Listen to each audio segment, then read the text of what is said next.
It's easy to hear your favorite artist on WFPK from wherever you are. Listen on your smart speaker, live stream from our website at WFPK.org from Louisville Public Media.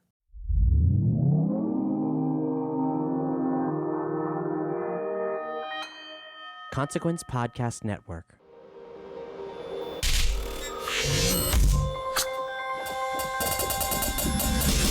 Welcome to another edition of Kyle Meredith with. It's the interview series presented by WFPK at WFPK.org, Consequence, and the Consequence Podcast Network. Thanks so much for making your way here, checking out this series. You know what to do. You've heard these things. You know what to do in podcasts. If you like what you hear, hit the subscribe button. It makes a world of difference in what we're doing here, to keep everything going the way it's supposed to go. And you can do that at all the usual places like iTunes and Apple Podcast, at Spotify, Acast, Podchaser, NPR, YouTube for the video versions, or anywhere you get your podcasts from. I put out 3 brand new interviews every single week, a new one every Monday, Wednesday, and Friday, so it's a great way to keep up with all of your favorite artists, discover some new ones, just know what's happening in the music world. I'm Kyle Meredith. Today, my guest, once again, the legendary Paul Weller. We're going to be talking about his new record called Fat Pop, Volume 1. It's an album that finds Weller displaying a set of finely crafted, catchy songs, thus the title, Fat Pop, Volume 1. Well, the Volume 1 is something entirely different. We're not even sure that there will be a Volume 2 at this point, but yeah, we'll give him this one anyway. So we're going to get into his early love of the Beatles and their use of substance within a pop song, having Leah Metcalfe of the Mysterines guest on one of the tracks on here, penning a tribute to Iggy Pop in the song Moving Canvas. We'll also talk a little bit about the Gorillaz just for fun. Doesn't even pertain to anything. And he'll tell us about his upcoming 21-22 tour plans and much more. It's Kyle Meredith with Paul Weller. Hello, Kyle. Congratulations on Fat Pop Volume 1. You've made another spectacular record. You've done it again. Well, thank you very much. It's been a lot of fun to listen to. I thought maybe at the first we'd actually get some definition here because do you define pop on this record? Is there a pop definition for you? I don't know. I mean, it's just a title, you know what I mean? So I don't want to get too sort of deep in it. But I just thought just really strong songs, songs that could stand alone independent of an album.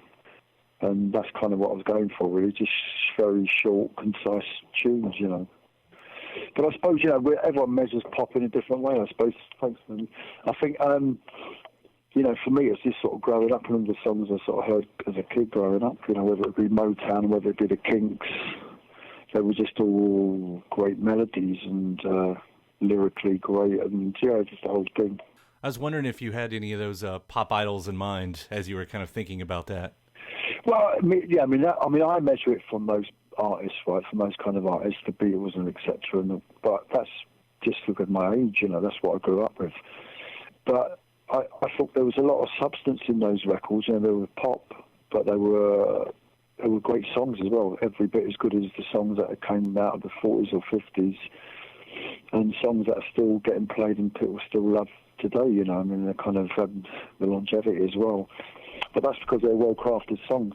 Yeah, the substance is important because, it's one thing just to do a Love Me Do if you needed to, but these are much more than that. I mean, there's things going on. There's concern in some of the songs, and there's lots of bright moments too. But did you ever feel musically at odds with the world that this was being created in? Because for such bright moments on here, and for what we've experienced in the last year, was that ever felt? Well, I think I was trying to write beyond that, really. I wouldn't want to make a whole album about lockdown or COVID because it'd be too fucking depressing, really. But I think so. I was looking beyond that, really. I was looking beyond just this particular time. But it does crop. I think as I listen, as a listener, it feels like some of those moments might be inevitable. Like when I hear Shades of Blue, and not lockdown or COVID, maybe what we've been experiencing maybe here in the United States in the last 4 years, and The Pleasure. I mean, those two songs do seem to speak to the moments. Am I on the right track there? Yeah, well, I mean, definitely with The Pleasure, That Pleasure rather on the album, that was written last year after the killing of George Floyd and the whole BLM thing that happened. That was a reaction to that. And with Shades of Blue, well, I don't know. I don't think it was born out of the lockdown because I started that song probably a year before that. But really, it's a song about seeing what's really important around you, seeing what's really worth spending time and thinking about, and love and thought, and so possibly it chimes with a lot of things that a lot of people felt, I think, during lockdown, that just looking around you, seeing what the good things you have got around you and your family, the importance of your family and your friends and loved ones. But it wasn't written intentionally. It wasn't written about that. I will tell you personally speaking that, especially the line about, the people we know, the place we go shape our views, and for there to be such a rift between family members, I'll say between me and my family, you have very conservative family members and very liberal ones, as I sit on, and that's what, when I heard that, that's what really hit me, is like, my experiences, their experiences, and how it's kind of directed us, and compliments on the power of a song, I guess. Yeah, thank you. Yeah, but I think, in our country, in England, it's been, I'm sure it's probably the same in America and all, but it's been a very divisive time, one way or the other. And that's the sort of thing we could just really all do without at the moment. I mean, we have really, it's a time of unity and for people to feel united. And but I've seen it in England. We had the whole thing with Brexit that was very divisive amongst a lot of people, and then the whole thing with the lockdown, and now with the vaccines and all that stuff. So, I've sort of also thought about the sort of how to lessen these things that divide us, really, and try and look for what really unites us. Well, I will say, as far as uniting goes, and kind of switching the subject here to collaboration, because for so much collaboration on this album, it's sort of amazing to hear that, that a big chunk of it was actually done in isolation. Where did the collaboration, did the duets or whatever you want to call them, did they get to happen in person, or was this really kind of in that farmed out sort of way with everybody on their own? Because it doesn't sound that way. No, we all got together. They lifted the lockdown back in the last summer. So we all got together then. But prior to that, I was doing a little bit of remote recording with my band. They were sending like drum parts back and guitar or whatever.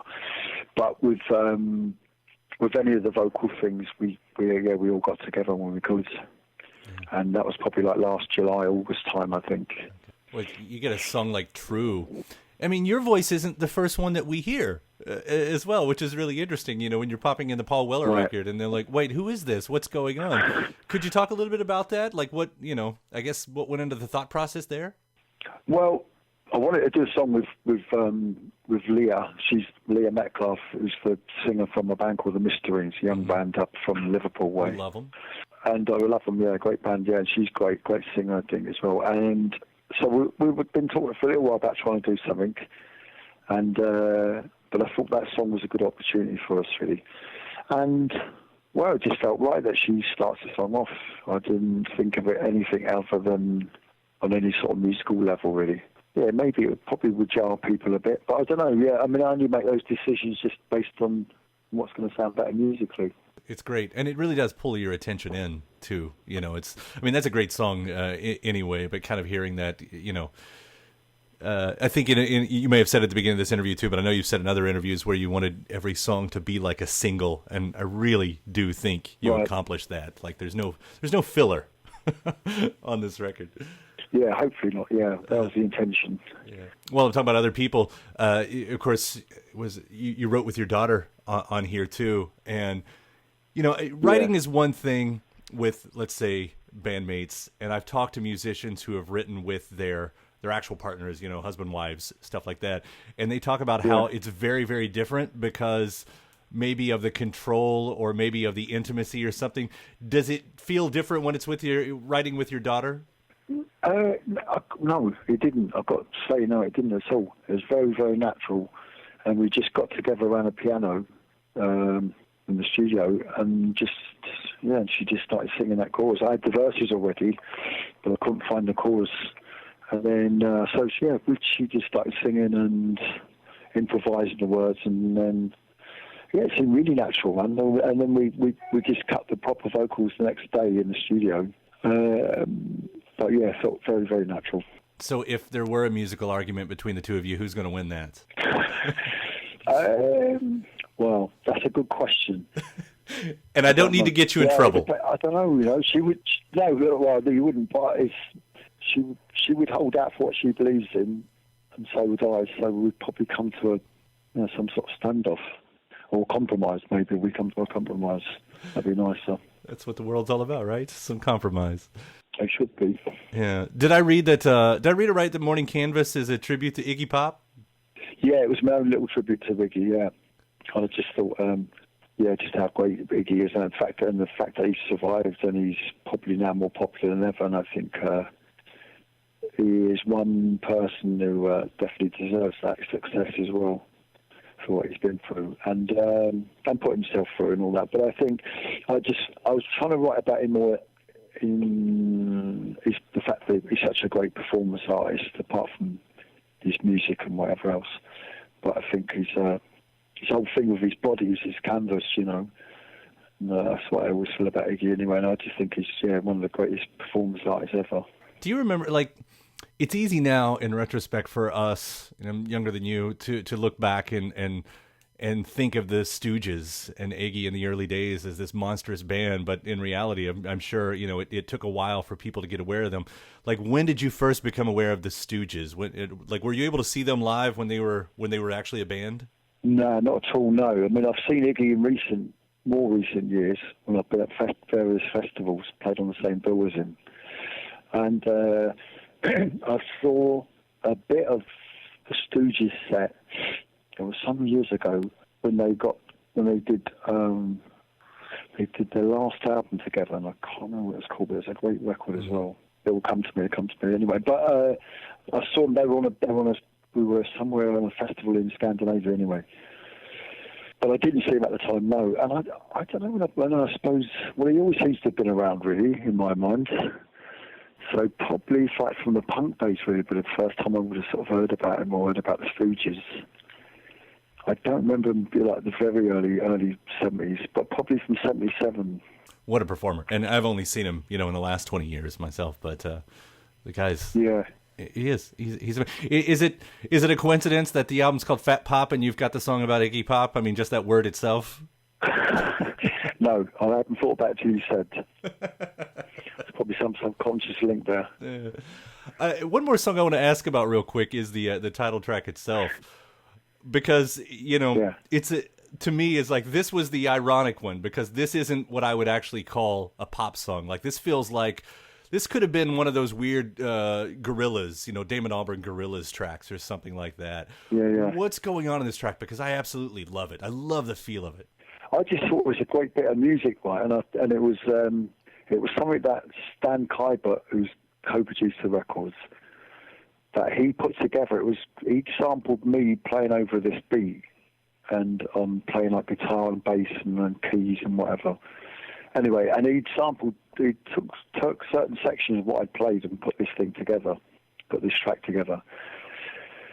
So it was a bit of a challenge for me to try and write something on top of it, because I loved the music, but it just took me a while to find my way into it anyway.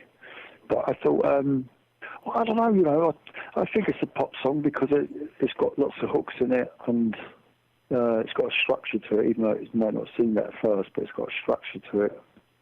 But it was naturally it was definitely the lead track for me anyway. I thought it was the most different, and I like the vibe on it. Yeah, if you've got more of those in you, I'm on board. I mean, I'm usually on board for anything, but it's really interesting what's happening in that one. Yeah, I think so. Yeah. Yeah. By the way, I had assumed everybody in England had been on a Gorillaz track by this point, but it doesn't look like you have been. What's going on there? Who needs to make that phone call? I don't. Yeah, listen, ain't gonna be a phone call coming from me anyway. But if I was asked, I'd possibly do it. Yeah. But yeah, no, I've got a lot of time for Damon anyway. He's a very talented fella. Yeah, we're gonna manifest that one. We're gonna make that happen.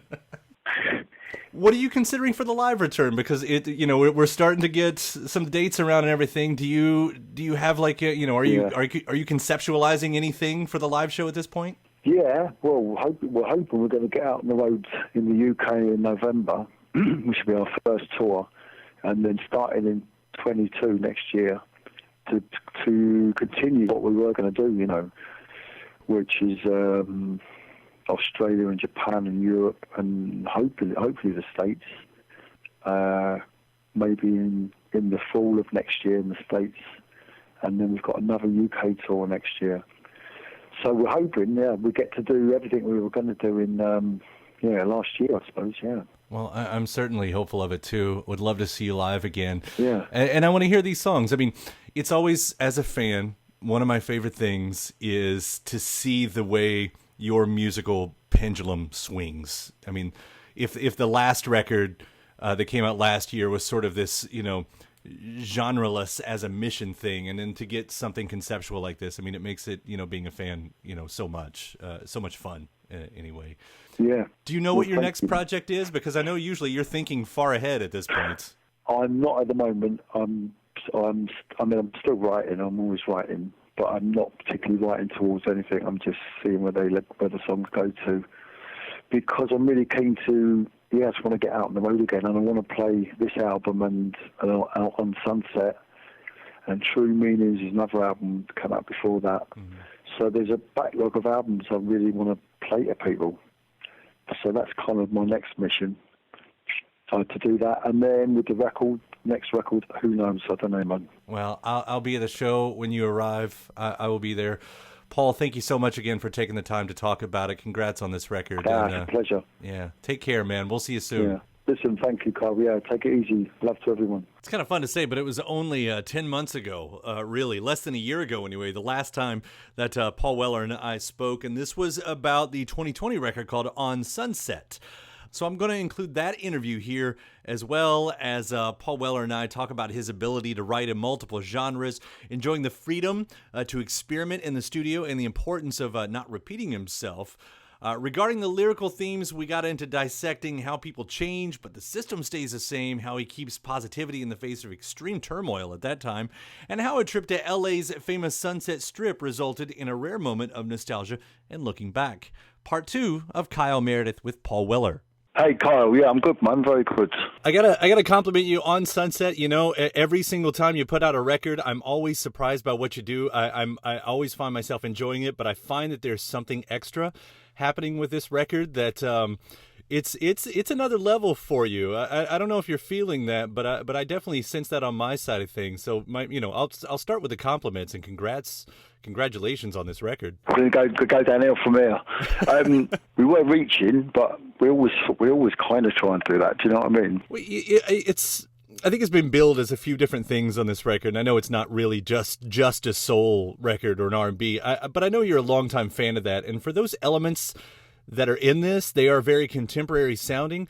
Do you approach those genres different nowadays than you might have in the past? Well, I mean, I'm trying to avoid genres as best I can. I mean, because I think, to me, the older I get, right, and the more music I hear, it all just gets smashed up into one beautiful thing to me, really. So in one song, there's loads of so many different influences, and obviously, the intention was to make something quite soulful sounding in our own way. But in one song, there could be lots and lots of different little layers and different little different influences. So to me, it's all one, really. Well, I know that is especially true in that very first song with Mirrorball. I mean, talking about so many pieces, so many sounds, so many movement. I mean, this sounds like a musician's playground is happening right here. Was that the case?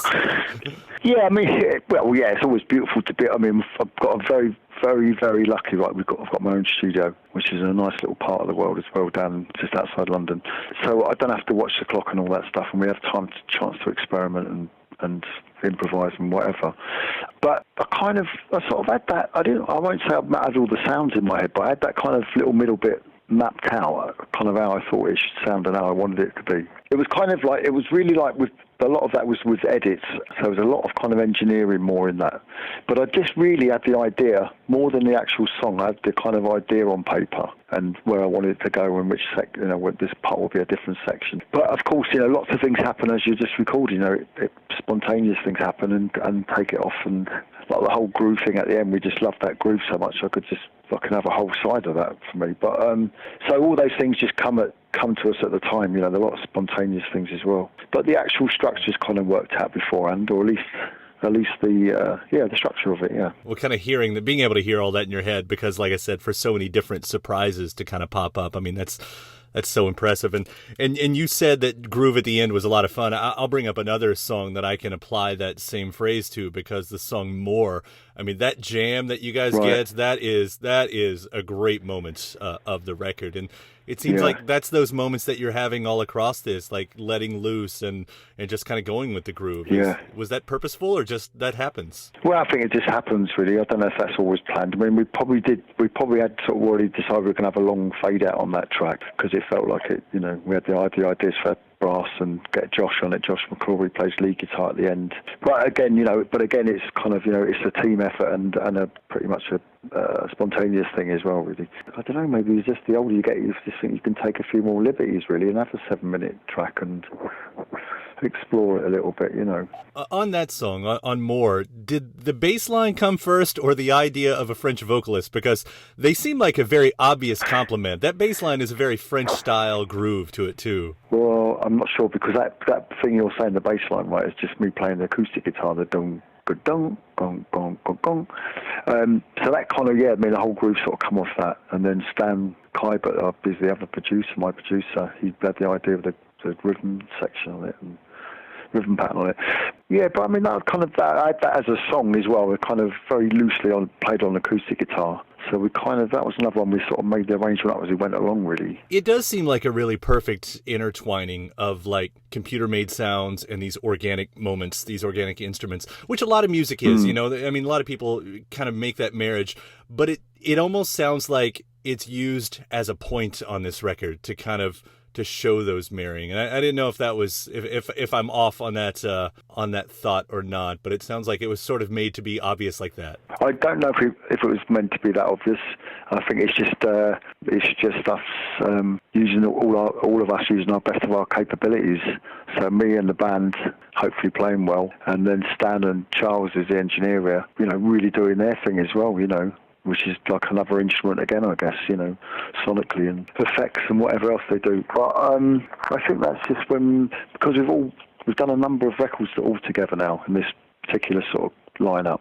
So I guess all those things feed into it. Do you know what I mean? It's kind of being out on the road for like 5 years together, or however fucking long it's been, maybe longer. I think, just that thing of just becoming more ensemble playing and everyone complimenting each other, or trying to. And the engineers and producer as well. Now, to find all those sounds, I mean, and I'm talking from record to record, because again, that's not an obvious thing. Coming off of a record like True Meanings, being a very different style, and something like that. I mean, swinging that pendulum again. I mean, are these instances ever reactionary for you? I know there's some sense of just letting whatever happen, but especially going from an album like that to an album like that, do you ever find that it's reactionary? Like, I have to swing away from what I just did? Yeah, no, I don't think I'd think of it along those lines. I just think, well, I don't want to make another one like that. But maybe I'd come back in a few years' time and do another acoustic record. Who knows? But I wouldn't certainly want to make a part two. I've never ever wanted to do that. It was like when Stanley Road came out in the 90s, and that was a big record for over here anyway. And I think everyone expected it was going to be Stanley Road Part 2, and it just never happened. Do you know what I mean? So what would be the point? Right. And maybe more for, like, I suppose when you're starting out as a young band, you kind of establish the sound, and I could see the point in that. But I'm not at that. So I'm more conscious of not repeating myself, which gets increasingly more difficult the older you get and the more you do. I would imagine. But, I think we've all been set up for that. I mean, even going back to those early days, going just from the jam to the Style Council should have set everybody up for, kind of getting ready for not knowing what to expect next. I mean, you've made an entire career out of that, and that's fun. Yeah, but it's more that thing. I don't like to think I'm repeating myself. It comes more from that. I want to bring up the song, which is probably one of my favorites off the record, and that's Equanimity. Right. Is this like a pacifist call to action? Is that a fair assessment? Well, I mean, it kind of works on a few different levels, that song, you know. I mean, for me, right, it's got a different meaning because I'm kind of sort of talking about me and my wife and how we could do with some sort of equanimity at times and in our family generally. But so it's kind of me sort of talking along those lines. But then I can also see it as the general philosophy in the world as well, which will never, ever fucking happen, but one can only dream. But anyway, yeah, because we live in such extreme times and such extreme views and behaviour. So I don't know, yeah, so it could kind of work on both levels. But then the verses are different again, you know, they've got that sort of kind of slight sort of cabaret Berlin 30s sort of thing to them, or in my head anyway. But they kind of try and say, you know, look, life is so short. They don't say this in such words, but life is so short and death is one certainty we've got. So we should really try and get on and be happy, and so it's got a little bit of that message to it as well, I suppose. I don't know, but, you know, on that grander scale then, if we can speak to that for a moment, because I know, you know, for some artists, you hope to inspire, you know, whether it's what the world needs now message, which does creep up in this or whatever. For you, you know, in those moments where you might hope to kind of push that bigger message, do you ever find that is a heavy rock to pull? Because, you know, inspiring through music isn't new, and it is something that we all need from time to time. But, you know, to push that message out over and over and over and then look out the world and see what we're in now, does that ever get frustrating? Well, it's frustrating, because you're saying the same things decade after decade, and that just means nothing really too much changes, you know. But then you'll see some other act of kindness in the world, or just around you, and then you think, actually, I do believe in us, and we have got good in us. And including myself, you know, and everyone really. So you inevitably, unless you change your views radically, but you inevitably sort of end up saying the same things because systems never change, do they? That's the thing. I think people sometimes move on and change, but the systems sort of stay the same, don't they? Do you know what I mean? To have any kind of positivity, that's what I'm usually surprised with in musicians, and maybe that's a reactionary thing too, like when it gets so dire that we kind of, our body just takes over in those positive moments. And I'll bring up another song here with the first thing with Earthbeat, because that's what I get from that. It's this positivity in the face of what we're looking at. Yeah, I mean, obviously it was written way before the COVID-19 epidemics and all that stuff and lockdowns. But yeah, I would say that's exactly what it's trying to sort of give out. I was thinking of the joy when I was writing it, of the joy that I feel from, and I'm just sound probably very sentimental and sloppy, but I'll say it anyway. The joy I get from when I see my baby daughter, who's nearly, to be 3 in July. She just is the most, and I'm sure all parents say it, but she's the most beautiful, kind little person, trusting and lovely. And I just think that she encapsulates everything I believe in, really. So I was trying to put that into that song. There's nothing wrong with being, you know, sentimental in those moments right there. I mean, I think we can all connect to that. You know, for me, right, I just look at her to think, if nothing else, and I've got many things, I'm a very lucky man, but if there was nothing else, right, I would be alive just to see her. So that's kind of, that's what I was trying to capture with that, really. I know this doesn't quite fit into that right there, but you know, in the press release, it does mention that this album does take a rare glance in the rear view. And I was wondering if that's true, was there any particular prompt that brought the looking back? Well, mainly I don't know if it's in all the songs, but there's a few songs, obviously, like Old Father Time and On Sunset as well, which I wrote that probably about 2 years ago. And I went to visit my son, my oldest son, who lives in LA, in Los Angeles. So I went to see him anyway, and I was staying really near the Strip. And I was staying right near the Whiskey on the corner there. And I was staying in a hotel very nearby anyway. And so I was just walking around that little neighbourhood, and then going down, I saw the Sunset Marquee as well, that hotel. And anyway, so a lot of little sort of landmarks, which I thought, I haven't been around here for ages, right? And these are the first places I ever saw when I was 19, first time I come to America, when we played the Whiskey. And I was trying to think, my God, it's like sort of, 43 years ago or whatever it is, a long time ago. And not realising how much time had gone by, And I was thinking, Jesus, trying to imagine myself as a young man of 19, being in Los Angeles then, and then coming back as an old man, Anyway, so it was it was really about that, and quite reflective. Yeah, I imagine this, then I'd just take it further and I'd think, well, imagine this character who goes looking for like old friends or old lovers, and everyone's gone or moved on or married or whatever. And without realising that all this time's elapsed, because you've been busy doing whatever else or living or whatever. So really, like a little story like that, I suppose. Does that happen with the music at all too? Like, it is fun, kind of searching for an artist's, I don't know if influence is the right word, but, favorite sounds within it. Like, I'll bring up Equanimity again. Like, I hear a little bit of Beatles in there, and there was the moment at the start of the title track, like, with that Sound of the Ocean, it was hard not to expect to hear Roger Daltrey kind of sneaking in, something like that. I wasn't thinking of Roger, even though I do love him and I think about him often, but I was just thinking of Los Angeles, where I was imagining that sound down by Santa Monica Beach. Suddenly the Sound of the Ocean becomes iconic, it's in a way that I didn't expect anyway. That's yeah.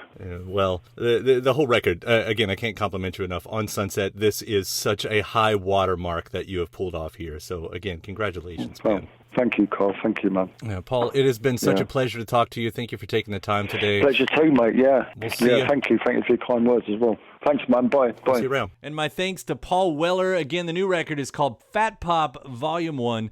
Thanks to you for checking out the episode. Do hit that subscribe button at iTunes or Apple Podcasts, Spotify, Acast, Podchaser, YouTube for the video versions, or anywhere you get your podcast from. Just subscribe to Kyle Meredith with.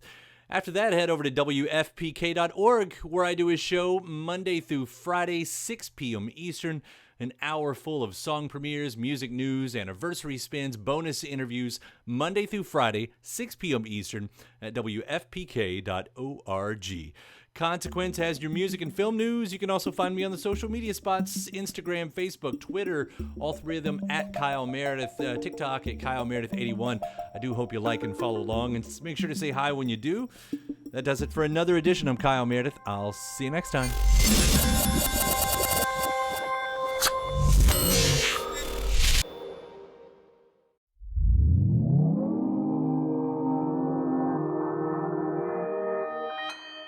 Consequence Podcast Network. It's easy to hear your favorite artist on WFPK from wherever you are.